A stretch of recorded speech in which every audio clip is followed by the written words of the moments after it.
So, Chris, what was your journey into becoming a security analyst? Well, it went back and forth. I started as a sysadmin and realized I was a lazy sysadmin and automated everything. So they moved me into development. And then I got bored with development, moved back to administration for a while, and then kind of became the go-to for just a little bit of everything across the company. And then we had a cyber incident, and the resources that we brought in to investigate weren't able to really track down the issue. So I started looking at it and dug into it because I've been with the company I'm with for about 15 years now, and so it's personal when someone attacks us. And so I started to look into it, was able to identify how we were being attacked and where the problem was. At that point, they said, "Hey, we have an opening on our security team. Would you like to join?" So similar to a previous guest that we had, it was like kind of trial by fire, diving in. That's kind of how you got your start in the space, it sounds like. I did. I mean, I grew up playing around back in the days when you could play around a lot more. There were less laws. And so I have the experience that goes back. I know you're familiar with those days. Have some experience that goes back into late 80s, early 90s, playing around with systems. So it kind of became a natural fit and has been a lot more interesting than anything I've been doing before. And you mentioned you were doing a level of like software or like development, scripting, automation also in some of your work from a system administration perspective originally, right? Yeah, when I first started as a sysadmin, we were a two-man IT team in a 24/7 distribution center. And I quickly realized that if I wanted to ever sleep again, I was going to have to automate some of the processes that we were doing on a regular basis. And so I started with the things that broke most at night and automated those, and then kind of went through everything else I was doing. Eventually, I didn't have much to do, but I had a lot of programming experience. So at that point, moving to our development team became a natural fit.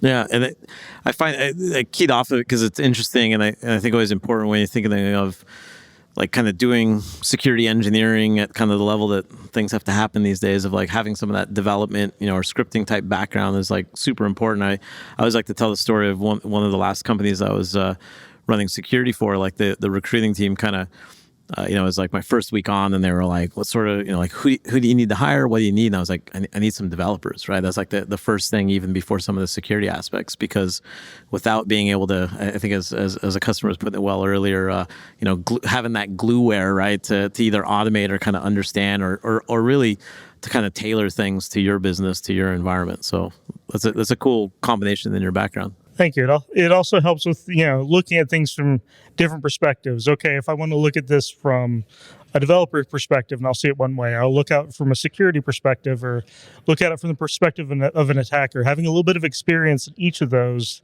lets you see things that other people aren't going to see looking at the same section of code or the same application. Absolutely. Me and James talk about that a lot, of the like trying to have those different experiences in technology. It's so helpful from a security perspective, right? Because you can kind of not just like empathize, but like truly understand like what folks are doing, like when they're just trying to get code written, get software development. What does that actually mean? How do you figure out security that's going to make sense, that doesn't increase a ton of friction, right, but still allows people to get their job done? So lack of segue, but I'm going to dive into it, because I realize I'm keeping us all. You gave me a lot of grief over my lack of segue ability earlier, so this is true. I mean, I've also seen you ride the Segway, and that's a whole other podcast. And the podcast world has high Segway expectations. In my defense, I didn't have a belt on. So you were saying you kind of the almost like trial by fire got into security through kind of getting involved in the breach from an IT perspective. So when you think of that, and if you have to kind of narrow things down to like your comic book villain that would kind of represent that aspect of security, who would you be going with? Well, I think this is one y'all have heard before, but I hope at least my reasoning is unique. I think of the old school Batman character, because in security, we can have a belt full of every tool in the world, and sometimes it helps and sometimes it doesn't. But in the end, there's often just some joker somewhere in your organization that needs to be slapped.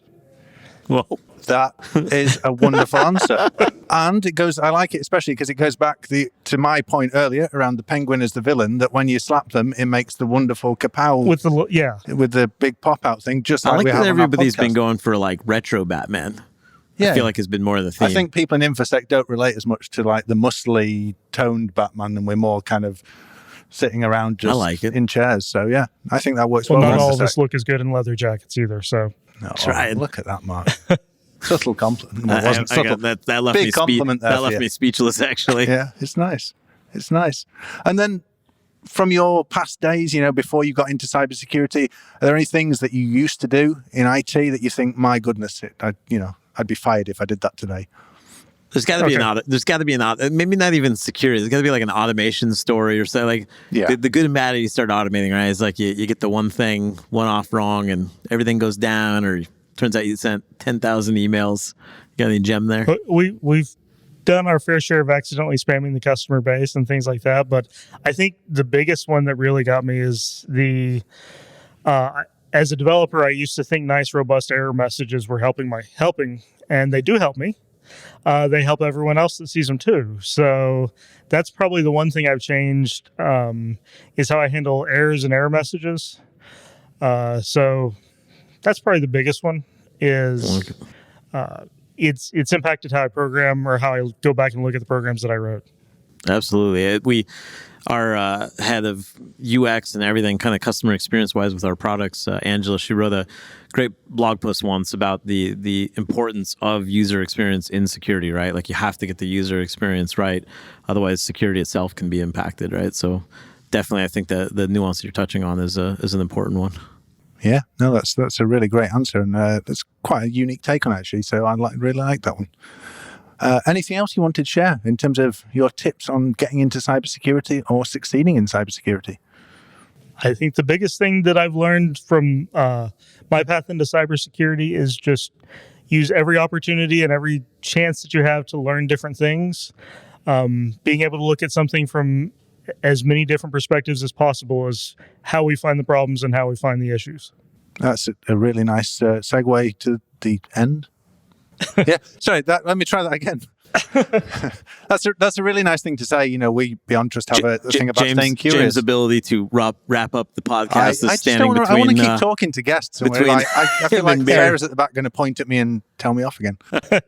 But yeah, I would definitely strongly echo what you said. That kind of cross domain, interdiscipline kind of effort, super important, super valuable, and it's all about like kind of the different variety of experience that you can get like in technology and security. I think, especially over the course of like a career, it helps tremendously, man. So it's a great recommendation. Yeah, that cross-domain knowledge is so important. And I think it's one of the things that I'm finding actually with a lot of graduates, that they've lost sight of those core principles of how the operating system works. Kids these days, God, I'm sounding as old as you. Kids these days. I just did kids these days. Did kids these days. I'm feeling old now. But kids these days, with their iPads and their WYSIWYGs, they have a core concept. They can use technology really well, but they don't know how it works under the hood. They don't know the core principles a lot of the time. And I think it's really good when you get that diverse experience to be hands-on, to be a developer. You actually understand the concepts far better. And often it's better to hire someone from that diverse background. It's because we've had to code uphill both ways. Yeah, absolutely. Absolutely.